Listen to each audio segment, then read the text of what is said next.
Hi, everyone. I just really want to thank everyone who's here for joining from wherever you are. Please let us know what your name is, where you're coming from. And I want to thank our BMP staff who's helping us in the background with some tech support, our esteemed panelist, our wonderful moderator, and Emily Rogers with the independent sector for all giving so much of their time to make this a possibility. So to start, my name is Hector Malvido, and I'm the Senior Manager of Partnerships with the Building Movement Project, an organization dedicated to supporting and pushing the nonprofit sector to tackle the most significant social issues. I want to take care of a few housekeeping things. If you have any tech issues throughout the presentation, feel free to reach out to BMP Tech Support or BMP Tech. They'll be able to support you in anything that comes up. Throughout the presentation, please feel free to use the Q&A function. There's going to be a number of different ways to engage. So throughout the presentation from us or the independent sector, and even throughout the Q&A portion of the panel, please feel free to include those questions there. We'll try to get to all of them. And if we cannot, we'll certainly follow up after the webinar is done. So you all learned a little bit about me. So as we head into the next hour, I'd love to know who's in the room, right? If you take a quick moment to answer this poll question for us, let us know, are you in a direct service organization? Are you a capacity builder? Are you an advocacy group member, a funder? We'd love to know who's in the room today with us. Thank you so much. Awesome. Everyone's responding. That's great. Great.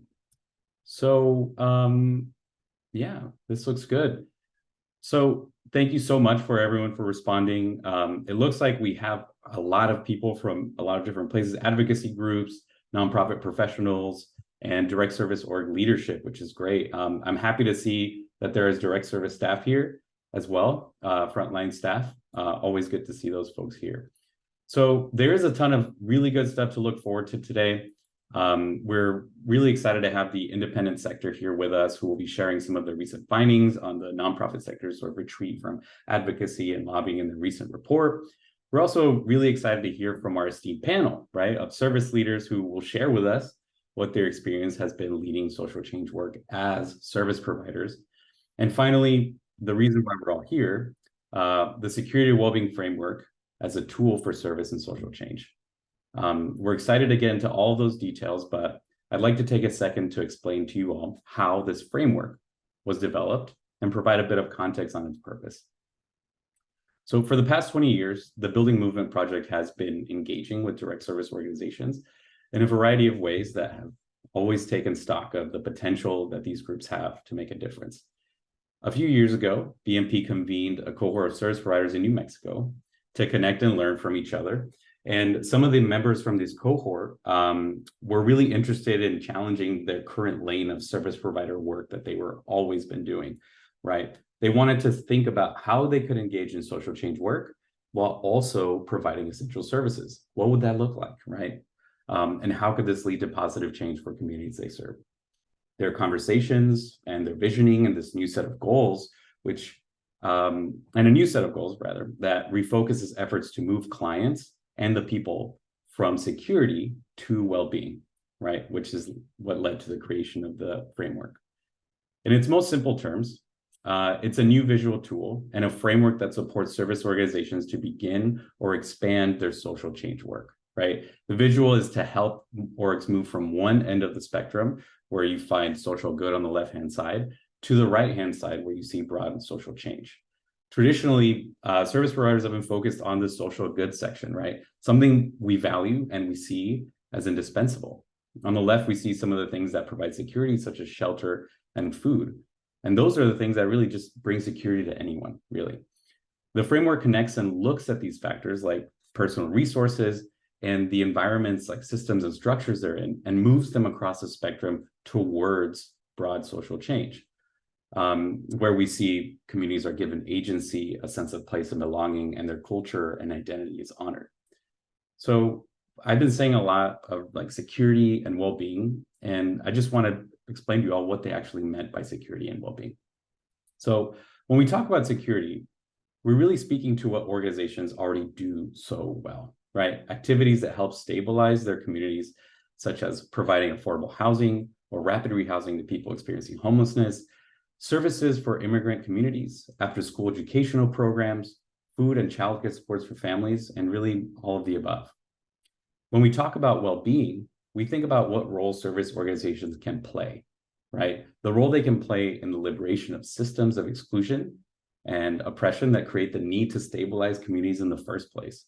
The role they can play in growing and thriving of those communities outside of the nonprofit sector, further enshrining their own self-determination. The potential role that they have in lifting up and centering their constituents' voice to inform and have agency over how these systems are shaped. And then finally, what role they could potentially play in sharing the power they have and opportunities for the communities they serve to reimagine and steward the creation of a new and liberatory society. The framework taps into the potential of service organizations to affect broad social change because of what they already bring to the table, right? It is worth mentioning that in this spectrum, we understand that organizations are all in different places. Some people who are in this room today might have been engaged in social change work since their inception, while others might just be starting out and are curious and want to start thinking about ways to do that. To that end, we've broken down the framework into a series of engaging modules in which organizations will explore their current challenges and opportunities in different ways that they can integrate social change work into their programming in a way that makes sense for them. It is designed to work, again, with what organizations already have at their disposal, like the trust in their communities and their knowledge of the needs and issues with the systems that they operate in, so that they can find opportunities to engage in social change work. It also thinks through the ways that organizations can grow their understanding of root causes, build and deepen partnerships with the community, and even how it supports the leadership of communities and the people they serve. So what's the framework made out of? There are three core strategies that we're thinking about, and some of them are really, they all center around creating social change priorities, right? Having an understanding of root causes, having an understanding of what are the things that the organization that we're working with can do to affect social change and deepen the relationships they have with the communities they serve. When we identify those social change priorities, we have what we call the ABCs of becoming a service and social change organization. We have internal alignment, right? Where generating buy-in in those social change priorities, why are these important for us? How do they align with our mission? And how can we as an organization bake this into our programming, dedicating resources so that we can expand on them? Client voice, centering the voice of the people we serve and how programs are developed, sharing power so they may help lead and co-design some of this social change work as well. And then finally, collective action. We don't have to do this alone, right? There are many people in our community and our ecosystems that could be a great asset and ally in building our collective power to bring about broad social change. The strategies that I'm outlining, internal alignment, client voice, and collective action, are actually intended to support organizations increase their organizational and clients' capacity so that they're both are able to work to form a strong foundation to engage in this type of work. Let's quickly jump to the goals of the tool. Can we skip 2 slides, please? So firstly, its main goal is to work with what organizations are working with, tuning in on and aligning social change work to the mission and capacity and knowledge organizations already have. Secondly, it seeks to deepen the relationships organizations have in their ecosystems in a way that is framed around co-liberation and collaboration. Thirdly, tapping into the power that service organizations already have. Their greatest strengths are what the framework hones in on, their insights, their trust, and the connections to their communities. And then finally, the shifting of the belief that service providers are just charities or like do-gooders that should stay neutral or passive when it comes to systemic and institutional issues and the transformational changes that they need. So why now? Well, we think, the COVID-19 pandemic laid bare many of the inequities and resource gaps and exclusionary policies that are baked into our social safety net. Service providers everywhere had to fill these gaps on top of the work they were already doing, all to keep the communities they serve from further harm but also connecting to resources that can help them navigate such an unprecedented time. These gaps and inequities, right, existed well before the pandemic. And just as we want our systems to change, so too, I think we must consider and reflect on what our role is as service providers and how that can change to meet the current moment. At BMP, just as the service providers who develop the framework, we strongly believe that we will not service our way out of these unjust and harmful systems.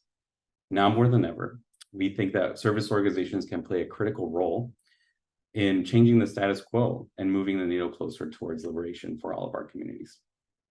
And with that, I would love to pass it over to Emily Rogers with the independent sector to highlight what they've observed from our nonprofit sector and our current engagement in systems and social change work.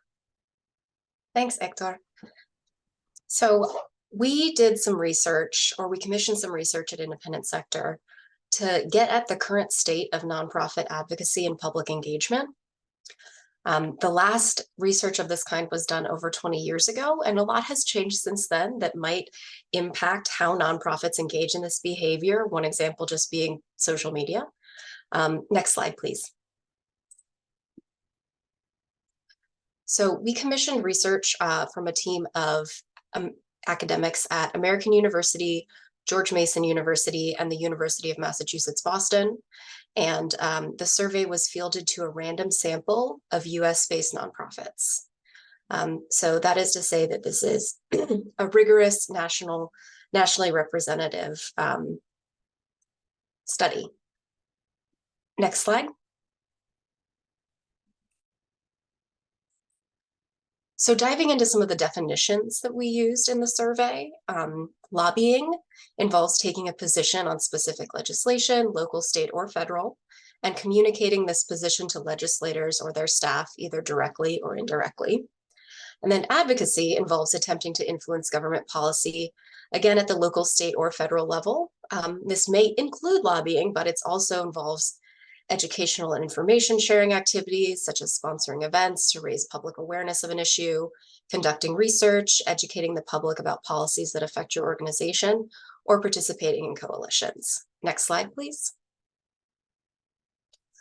So there were a lot of wonderful findings in this data, and 6 of our key findings, which I'll briefly highlight here, is that a lower proportion of nonprofits are engaging in advocacy than they were 20 years ago.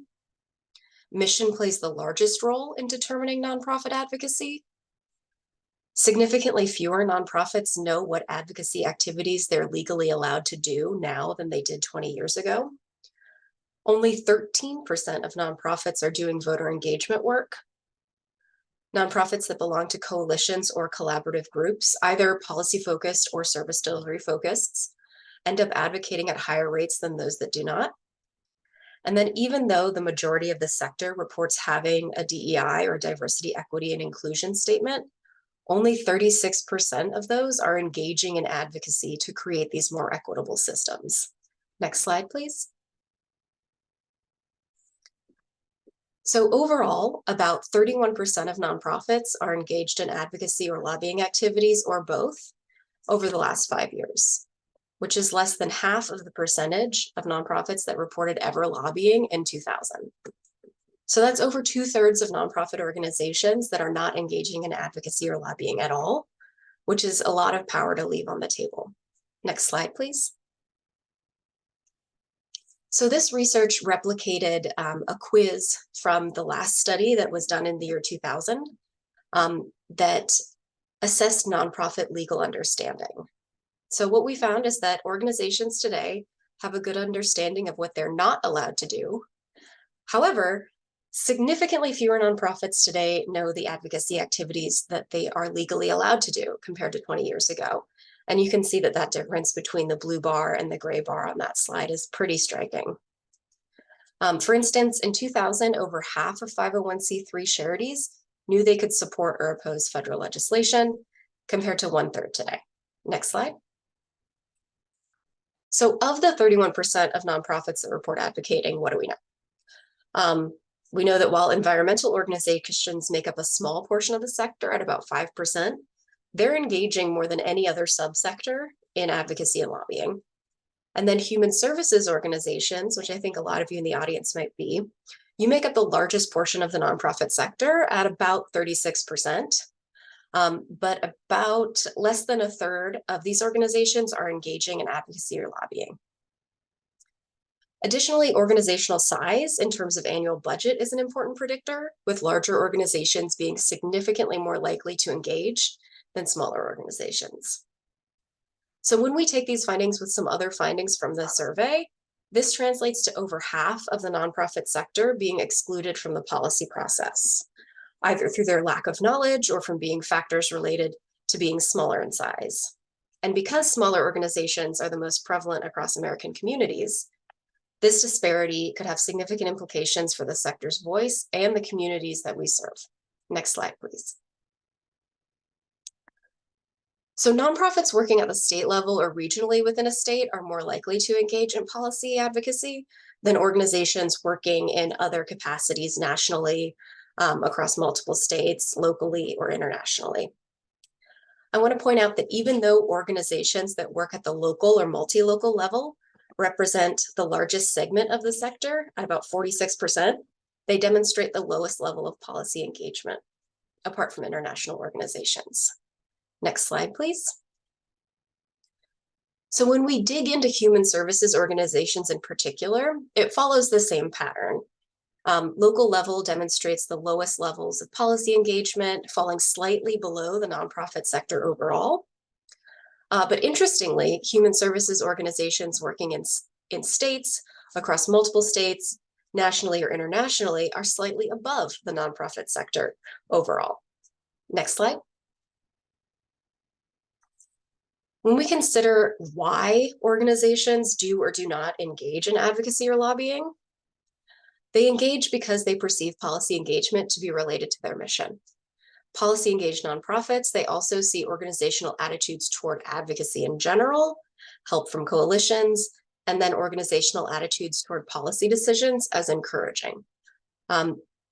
Discouraging, however, are organizational capacity and current tax laws or IRS rules. Next slide. So when we look at these factors for human services organizations, again, it mirrors kind of what we see for the overall nonprofit sector, with mission serving as the largest motivator and tax laws or IRS rules as the largest discouraging factor. One notable difference is that receiving government funding is a motivating factor for human services organizations, while it's a discouraging factor for the sector overall. And this could be related to the need to advocate to maintain federal funding or get grants. Additionally, organizational capacity appears to be a bigger discouraging factor for human services organizations than the nonprofit sector overall. Next slide, please. So this study also looked at elections engagement or civic engagement. And nonprofits that are engaged in advocacy are more highly engaged in these election-related activities.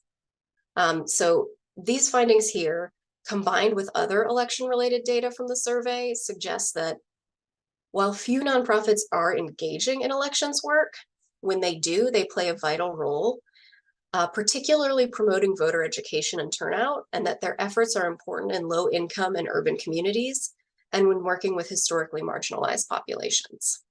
Next slide, please. And then, as with the nonprofit sector overall, human service organizations engaged in advocacy are more likely to engage in these elections-related activities. Human services organizations, they engage in these at a similar rate to the overall nonprofit sector, but they engage slightly less in voter education and get out the vote, and slightly more in voter registration. Next slide. So I want to leave you all with this quote from Suzanne McCormick, the president and CEO of YMCA of the USA, about the need for nonprofit organizations to engage in advocacy. Nonprofits must engage in advocacy to share our stories of impact, community need, and how we can help solve critical social issues. Being advocates and engaging others in civic life helps ensure that every individual and family, regardless of their background or where they live, has the support they need to thrive. Our sector must engage in advocacy if we want to drive real change and equity for all. So this research shows that the nonprofit sector is leaving a lot of power on the table, which is why independent sector is so excited about the development of the security to well-being framework. And human services organizations in particular, you all are uniquely positioned to understand the needs of the communities you serve, and then to advocate for those positive structural changes to help meet those needs. Thank you.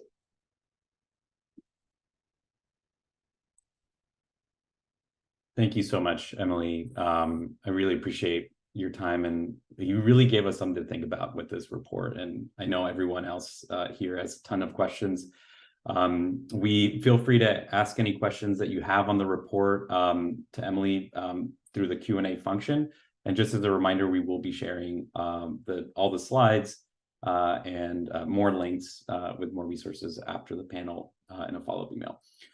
Now I wanted to turn it over to one of the more exciting and most exciting parts of our time today, where we're going to be hearing from service leaders leading social change work, right? Where I'm really excited to introduce my colleague, Mercedes Brown, who is the director of the Race Equity Assessment and someone who's been working across sectors on policy and direct service for a long time. And honestly, I couldn't think of a better person to guide our discussion today. So Mercedes, I pass it off to you. Thanks, Hector. I'd like to thank and introduce our panelists before we dive into this exciting panel discussion.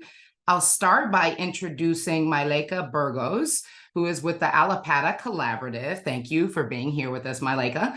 I'll next introduce Hope Williams with the Sustainable Economies Law Center. Thank you, Hope. And then last but certainly not least, introduce Michaela Ower with the Hispanic Interest Coalition of Alabama, or HICA for short. Thank you to the three of you for joining this exciting discussion. We'll start with Myleka, if you don't mind. Myleka, yes. I have a two-part question for you. Hi, there you are. I can see you on my screen. I have a two-part question for you, so we'll get through this together. Through your work in Miami, you support and serve your community in several ways. You're quite impressive. From your work in housing policy and land use, as well as the work that you lead around in the areas of wealth building and economic development. So you are pretty busy. In the work that you do in Miami, what role do you see direct service providers playing in our communities becoming more self-determined? And then there'll be a second part to that question, if you don't mind sharing with the folks who joined this webinar. What are the challenges you've come up against in realizing that vision yourself in the work that you've been leading? Yes, sure. So I feel that nonprofit organizations, social impact organizations, play a pivotal role in our communities. Number one, because the civic infrastructure of our cities is so important. We need to make sure that we understand there's a private sector, there's a government sector, the public sector, but then there's always, who's going to do this work in the middle? And that's where nonprofits come in. That we are the one that many times do the work that is too detailed for the city to do and not profitable enough for a company to do. So, we literally end up picking up the slack. And not only that, but be in that place of innovation, in that place where you try out new things to see if they're going to stick. And then we can make a policy, or we can make it the new way of doing things.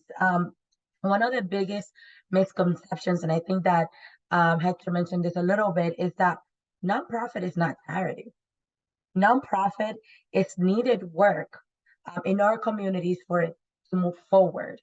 So, that's something that I always say, because when people are donating or helping our nonprofits or giving us a grant, they're not doing me a favor. They're really moving our communities forward. So I feel that that's where we kind of have that stronghold. The other thing that is challenging is that nonprofit, it was mentioned, it's not that we don't want to participate in this public advocacy mechanism that is needed. It's that policy advocacy platform happens to be very challenging many times. And we are not interested in playing politics. We're interested in delivering on our mission. In the level of hoops and things that need to happen become challenging. So you find the most effective way to get your work done. And many times that is not getting as involved as you should, or as you should bring your community to, in order to get things done. To close, I'll say this. The idea of nonprofits is to find a problem in your community. The idea of nonprofits happens to be very grassroots, right? It's about community coming together and solving an issue that the for-profit sector or the public sector is unable to resolve. And we become this kind of playground to find new solutions. I would love for people to see us as this playground to find new solutions. And engage community in finding those solutions, and many times finding those solutions and then moving on to the next thing. It would be great to eradicate an issue by working together and move on to something else. Yes, thank you, Myleka. You're right. You're right that service organizations being more proximate to the issues that we're collectively seeking to address are more proximate to the solutions and should be able to navigate the red tape more easily and should be able to navigate the political landscape. So I'm excited to hear your responses, hear from the fellow panelists, and learn and explore ways together about how we can remove some of those barriers in service of putting the experts in the seats they need to be in. Thank you for that. We'll be back to you shortly. Let's shift gears now and talk to Hope. Hopefully we'll see Hope show up on the spotlight soon. Hope, I have a two-part question for you too. Hi there. Hi there. So the Sustainable Economies Law Center works directly with constituents and other nonprofit service organizations that might be interested in doing more around public land, environmental justice, housing, etc. You all also stay pretty busy. So I have a two-part question for you. What kinds of barriers or hesitations have you observed from organizations that want to step into this kind of work first? And then if you could share with the audience, what's one way you support them in getting over that hump? One way. One of the many ways, right? So I really appreciate this opportunity to join you all today as a representative of the Sustainable Economies Law Center. Our mission is rooted in the advancement of just and resilient economies through comprehensive efforts in legal education, research, advice, and advocacy. And at the heart of our commitment is the creation of a legal landscape that not only empowers communities, but also fosters grassroots economic empowerment on a global scale. So we understand the critical role that legal tools play in the development of sustainable sources for food, housing, energy, jobs, and other essential components of thriving communities. So in response to the challenges faced by communities and ecosystems under prevailing economic systems, we have developed a theory of change that focuses on filling gaps in legal expertise. And our programs strategically target key leverage points within existing economic and legal systems, with a particular emphasis on dismantling entrenched legal barriers that are hindering the growth of resilient communities. And these efforts are multifaceted, encompassing the envisioning of just and resilient economic and legal systems, advocating for policies that will eliminate legal obstacles, and empowering community-based entrepreneurs, educating communities and lawmakers about innovative economic strategies, and training the next generation of community-based lawyers. It's a little more than one, but so in order to make legal education accessible and engaging, we've initiated a program called the Resilient Communities Legal Cafe. It is a legal clinic where individuals receive free legal advice from our volunteer attorneys. We serve at least 500 people a year. And also through this initiative, we complemented the cafe by creating what we call bite-sized legal resources. We have about 40 of them. It's, answering questions and making the law accessible on whatever it is that you're trying to do within your own communities. They offer quick insights for those seeking immediate information.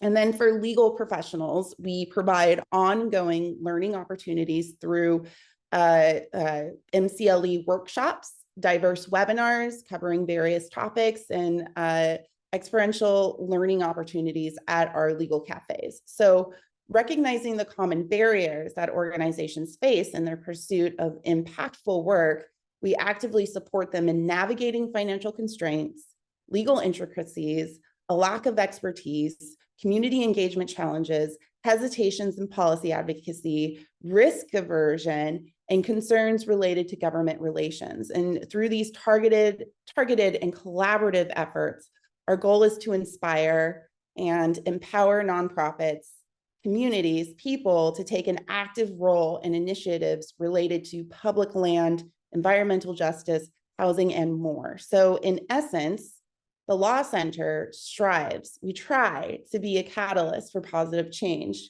fostering resilient communities and contributing to the development of a more just and sustainable world. So I'm going to keep it there. Thank you, Mercedes. Really appreciate it. Yes, thank you, Hope. Very exciting to hear about the work that your organization is doing, and hope that folks will scurry over to your website and learn more. It's very refreshing to hear the ways in which you all have pulled together this multi-pronged, comprehensive way to address something that the independent sector observed in their research too, which is, you know, a lot of misconceptions and fear around what's legal, what's allowable as it relates to policy advocacy.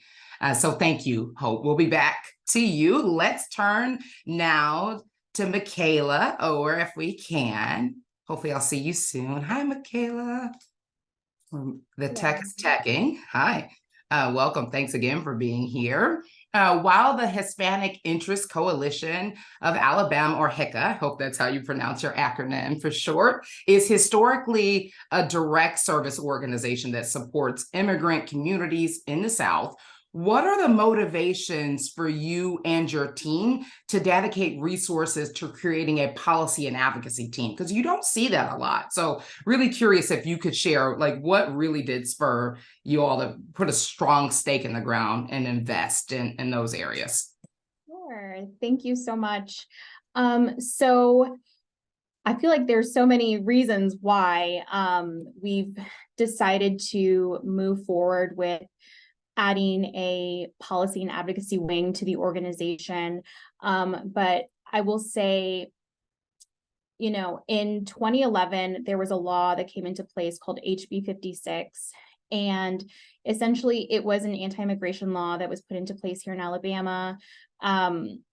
Things that it prohibited was basically, you know, if you were undocumented and let's say you were a student, you could not go to public university or college. You can't have a driver's license. Employers have to use E-Verify. And at the time, schools were having to actually report undocumented families. And about a year later, there was some legislation that we were a part of to help get rid of some of the worst parts, although all of it was terrible. But we were only successful in getting rid of some of that law. Currently, there are still sections of it that are still in place, including the use of E-Verify by employers and undocumented students not being able to go to public college or university. And so HICA, as you mentioned, has been pretty much a direct services organization since its conception about 25 years ago. And once this law came into effect, obviously a lot of our constituents were facing the barriers created by this law. And since then, nothing has changed. It has been completely stagnant. And I think that the experience of our community paired with our staff, walking alongside of them, seeing for ourselves as well, like what these barriers actually look like and how it is really impacting our communities, our families from being able to grow, to feel safe, all of those things has really pushed us to stay true to our mission, which is that we are an advocacy organization. And to be honest, we were not fully living up to that. And we decided that now is the time. Now is the time to really find funding to make this new change in the organization, to really invest in professional development, and to help our staff really see themselves as part of advocacy and systems change. Because, you know, when I feel like oftentimes direct services, people tend to think that sometimes we're kind of putting a Band-Aid on it, right? But even in that, there's still opportunity, and it's something that we are still working through. Like, this is a current thing that we're trying to do right now. And, you know, but we see that there's so much opportunity. Our organization has so many different types of services, from legal immigration services to community economic development. We do work around education. All of those things have an advocacy piece, and it's taken time because you do have to, you know, I think our leaders can make decisions, but we are so connected within this organization that we also have to make sure that we bring along our staff and that they see themselves as part of this process. And so with every program having their own advocacy piece, we are really working to just help them to have a better understanding of laws and policies that are affecting our constituents, and helping them to find tools to better give context to these laws and policies to our constituents too, because ultimately we want them to be empowered. We want them to feel confident and understand why certain things are the way they are and what they can do to change that. So that's pretty much what's motivated us to get to this point. Yeah, thanks, Michaela. Thanks for sharing that. And I think one thing I'll just, lift up and as we shift gears is the importance of stories and reflections like Hika's in regards to shifting course and recognizing its responsibility to, in service of its mission and its goal-based work, to step out into social change and advocacy, right? And to swing into advocacy and systems change, work in service of that, recognizing your unique position and proximity. Thank you, Michaela, for that. You all have been so fantastic. I do have another question for you all. And then it looks like we've been receiving a good number of questions in the Q&A. So thanks to folks for lighting the Q&A up.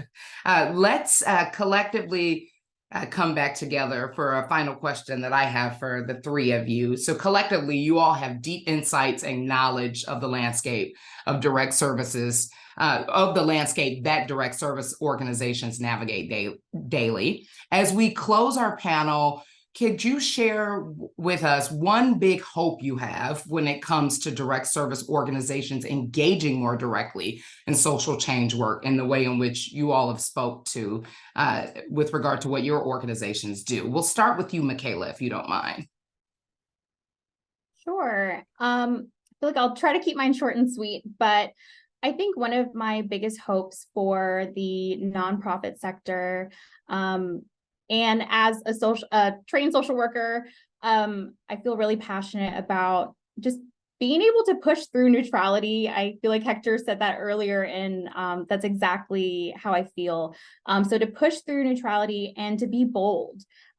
This work is not meant to be done quietly. Systems change. Like, we do have to make space for not only ourselves, but our community, the people who are most impacted, and also to our neighbors. I'm not originally from Birmingham, but I moved here about 4 years ago, and there is history all around where I am, rich history from the Black community and everything that they have gone through here. And, we have to remember to be good neighbors and good partners to our other communities as well. And so that's my big hope for this work, is that we continue to be bold with each other.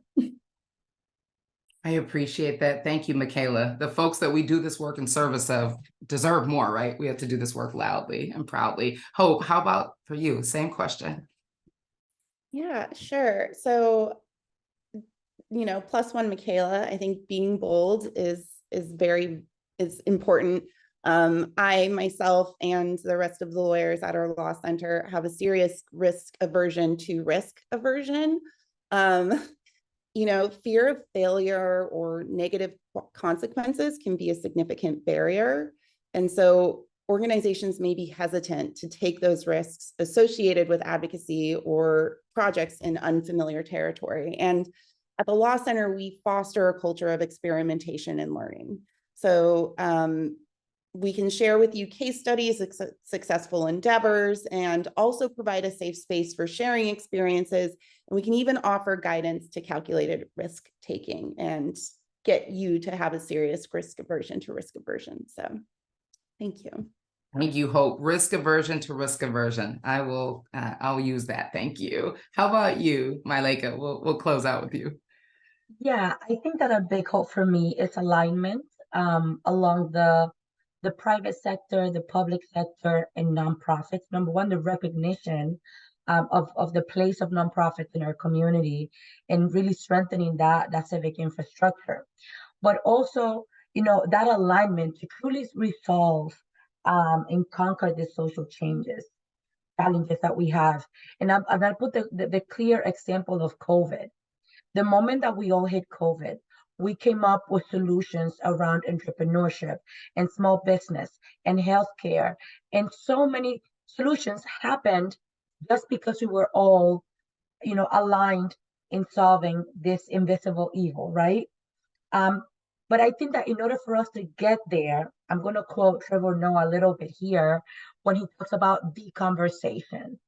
The fact that we are at a point in our country where we don't even want to approach the conversation. Usually the challenge itself is the minefield.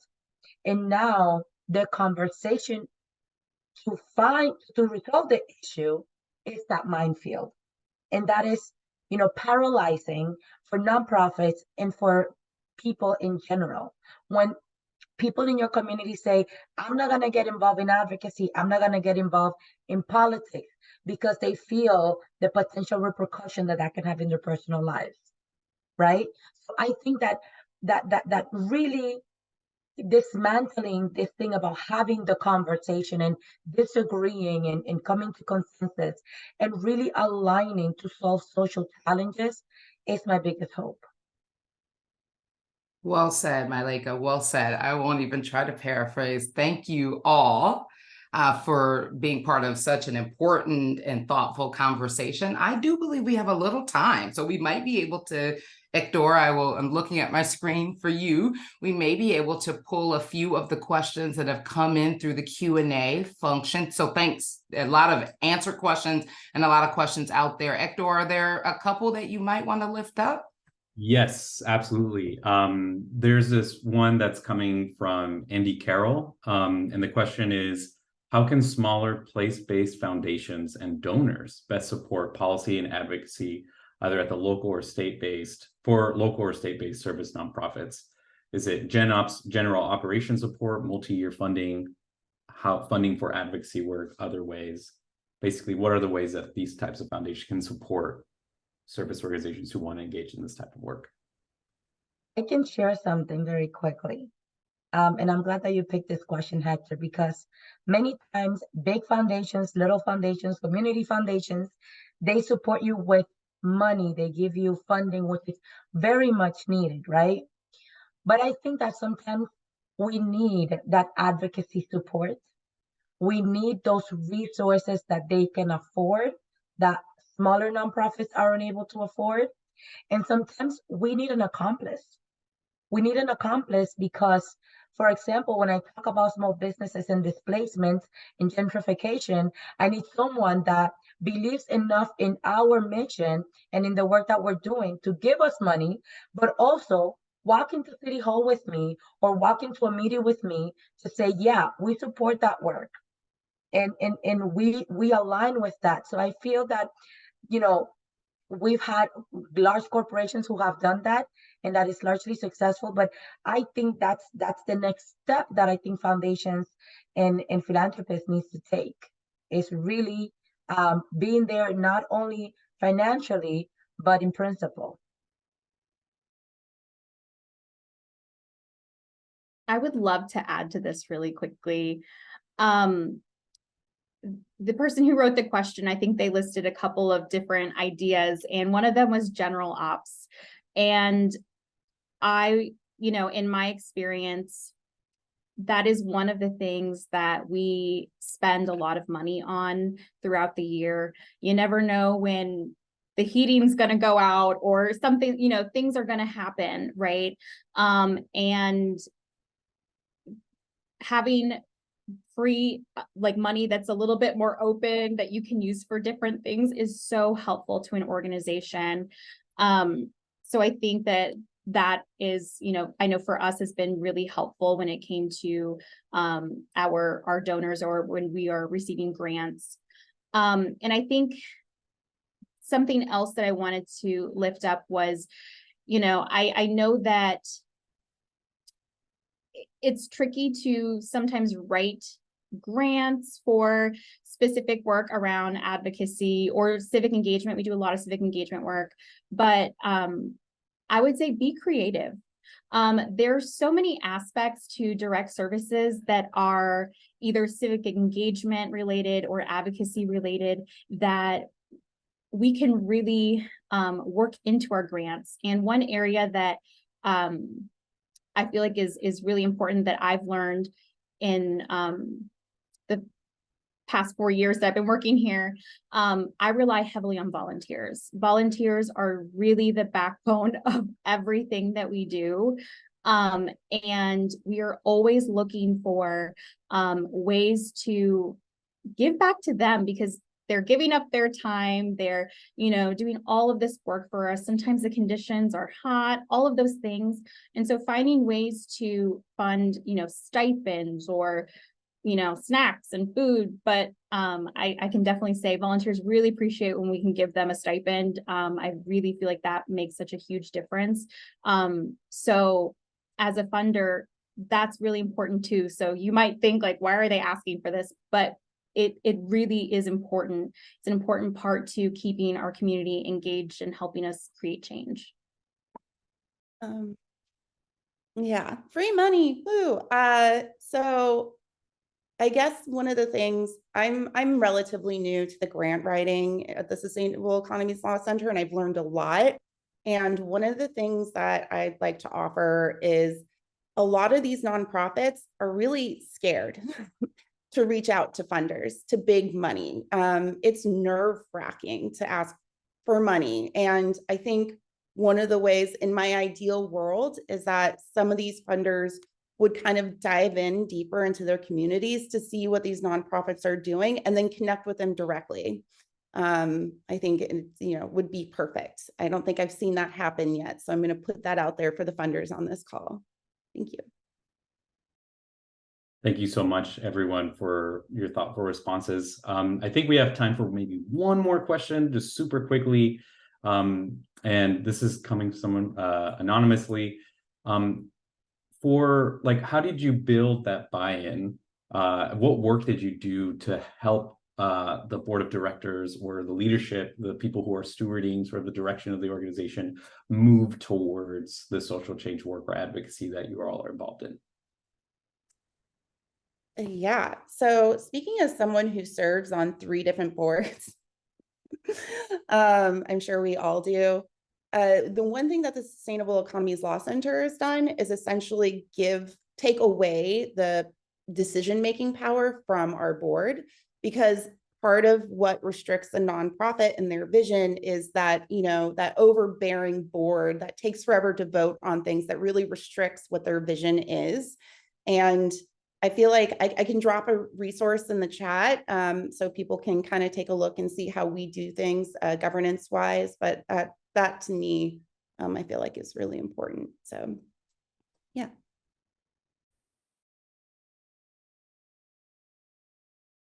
I think that for us it's a little bit along Hope's line.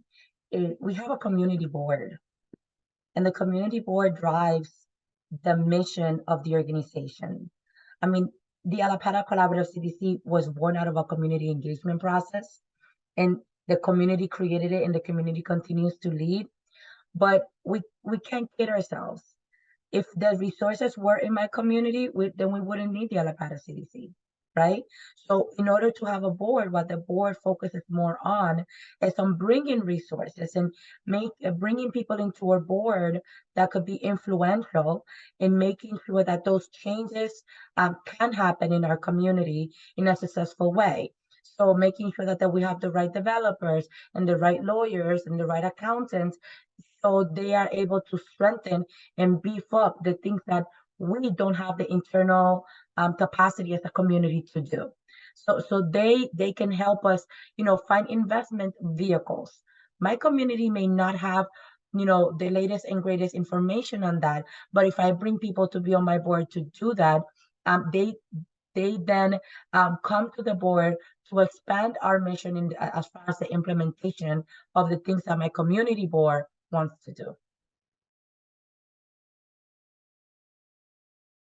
I'm just taking notes for one on this question, but I will say I feel like taking your board along with you on the journey is just so important. Building the buy-in, it's kind of the same with staff, right? It's at a different level, but if we want to create change, we do have to find a way to really make, I guess, to show them the actual impact of their decisions, right? And so I feel like that's kind of what we're currently working on too, is just seeing how can we get them involved, when we need help with figuring out what a policy is actually trying to say. We have lawyers we can call on from our board, or other connections. And so yeah, I think so far that's kind of where we've been going, at least with that. Yes, thank you. Thank you, Michaela, Maleka, and Hope. Thank you for the work that you all do daily. Thank you for the work of your organization that's truly important, inspirational, and I hope that the folks who joined us on this webinar will reach out to you, will learn more about how you've harnessed the power of your seat as an organization, a nonprofit service organization, to drive change at the systems level through advocacy. And so thank you for taking time away from that important work to join us for this important conversation. How many times can I say important? Before I hand it back over to Hector to lift up some ways that folks can become more involved. Thank you. Thank you again to all of our panelists and Mercedes for being such a fantastic moderator. Really appreciate your voice and guiding us in this conversation. So there are a couple of ways to get involved with the further refinement of our framework and what we're hoping to accomplish with it, right? We'd love to talk, right? Request a one-on-one with BMP, with myself. I'm happy to hop on a phone call, respond to emails, send any resources that we have developed so that you can have everything at your disposal if you're interested in learning more. You could also visit our cohort blog. So we are, I'm going to get into more detail about this community of practice, but if you are interested or know of other direct service organizations who might be interested in starting or continuing to expand their social change work, there is a community that we're building around that. Feel free to reach out with questions as well. And then finally, apply to join the cohort. We can go on to the next slide. So this community of practice that we have going on, right, that we're planning to launch in March 2024 to further, again, refine this pilot. We want to test it out, right? This framework was developed by service providers, but we need to put it to the test so that, we can then publish it and have it out in the world so that other organizations and capacity builders and everyone else could be essentially taking this framework and applying it to their work. Can we go to the next slide, please? So this is open to all direct service providers who, again, want to increase or introduce social change work, and also learn more about and identify ways to implement the 4 key strategies of the framework, essentially learning in the community, and also just connecting across issue areas. So what we're looking for is direct service providers who come from a variety of different issue areas that they're focused on, even regions and geographic scope that might be interested in supporting each other as they're exploring this type of work together. And the applications for the cohort are due on January 19th, 2024. And I can go a little bit more into what the schedule for the community practice will look like, right? So it's going to be a total of 4 sessions, right? One session every 3 weeks between March 2024 through May 2024. In those sessions, we'll be, again, exploring all the strategies together and going through some content and, again, learning as a group. And then afterwards, we are going to be offering high and low touch support for technical assistance for organizations who want to opt in, right, to receiving a little bit more support in implementing these strategies to their work. What does the content actually look like? So over the course of those 3 months, the organizations will participate in a series of modules, right, that will all explore the different components. We're really excited to create a space of learning that centers participants' voices, generates a network of peer support, and identify places where organizations can integrate and implement some of the key lessons into their programming.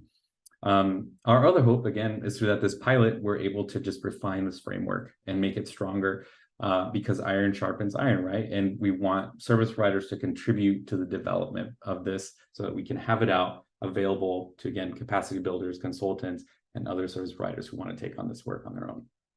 So we will be sharing the link on the for the cohort that has more information on the cohort opportunity. And also within that link, you will find the application as well.